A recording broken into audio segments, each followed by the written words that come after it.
the sigh of the oppressed creature, heart of a heartless world, and soul of the soulless conditions.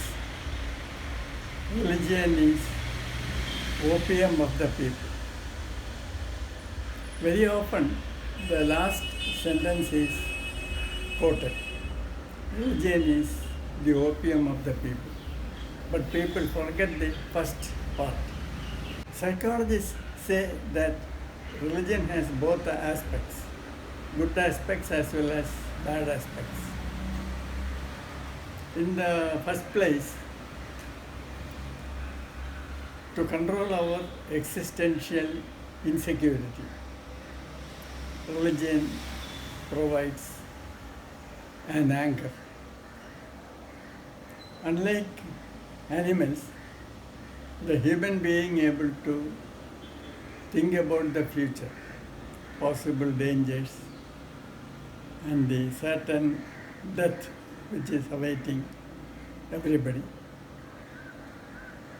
So the human being is always prone to anxiety. So this makes him look for some kind of assurance so that he can go ahead. And religions provide this support. Freud noted that religion has a compulsive nature. Everywhere in the world, all tribes, primitive as well as modern, have some kind of religion. And most tribes and most groups have belief in a God. This, apart from the question of giving support and controlling fear, serves many other functions. For example, it gives a mechanism for group identification.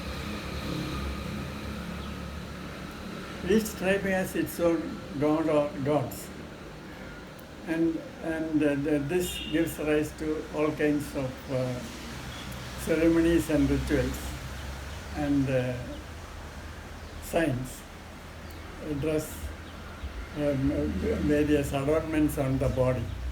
All these are as identification marks for the group. So an individual feels secure because he is member of a group, and there are certain insignia which identify him as a member of a group. Freud was aware of the compulsive nature of religion. That is, human being has no option traditionally except to believe in a religion and then follow the ceremonies and rituals. And this made Freud associate compulsivity with religion. So religion has both good and bad aspects according to Freud also. Freud has a concept of the unconscious, which involves the paranormal. Freud wrote a paper on telepathy in dreams. So his writings show that he tended to believe that the unconscious is omniscient, omnipotent, and omnipresent. So religion possibly has a connection to this aspect. But it was Jung who made spirituality the central point in his psychological theory. To Freud, sex was the primary instinctual force, while to Jung, spirituality was the fundamental nature of libido. It may take a sexual form at certain stages of growth, but ultimately its expression is spiritual. Jung was the first psychologist to connect spirituality and pathology. when there is arrested growth or there are conflicts arising in the spiritual unfoldment of the human psyche. Spirituality is the central point or focus in man's development and growth. In 1902, William James, who is the father of psychology in America, the first professor of psychology, wrote a book, Varieties of Religious Experience. This is the fundamental starting point of psychology of religion and spirituality. And in this book, William James clearly identifies two kinds of religion. Religion of the sick soul and religion of healthy mindedness. So religion can be the cause of neurosis or even psychosis. That is a religion of the sick soul. It is driven solely by fear, and there is a religion of healthy mindedness, which is a positive aspect of religion associated with personal growth and evolution.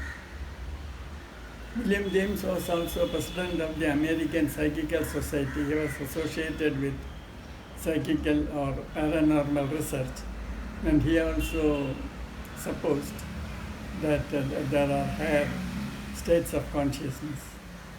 And religion of healthy mindedness is associated with this kind of positive growth. WHO defines health as physical, mental, social and spiritual well-being. What is this spiritual well-being? Health is incomplete if one is not having spiritual well-being. So we have to understand what the right attitude and approach to religion is. It is important to differentiate between materialism and atheism. Religions are non-materialistic, but not necessarily theistic. For example, Buddhism is a very clear example of a religion which has no God, but it has spirituality. It has the concept of spiritual evolution resulting in nirvana. So therefore, religions all involve spirituality. But spirituality need not involve religion. Spirituality can be independent of religion. And religions may involve a God, but not necessarily so. The crucial point in psychology of religion is the idea that one must differentiate between true healthy religion and religion which is pathological, which is based on fear and increases fear. See, there is the concept of over-religiosity. That is too much of religion, too much of dogmatism, which causes inter-religious conflict, violence, so on and so forth. Psychologists generally do not think that all religion is like this, or that religion need be like this. They think that there can be a positive religion which promotes harmony and which contributes to positive mental health. We must also differentiate between belief and faith.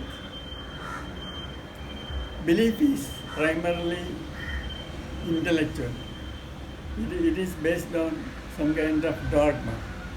This belief or dogma can be materialistic or it can be spiritual. Faith, on the other hand, is a process which involves several aspects of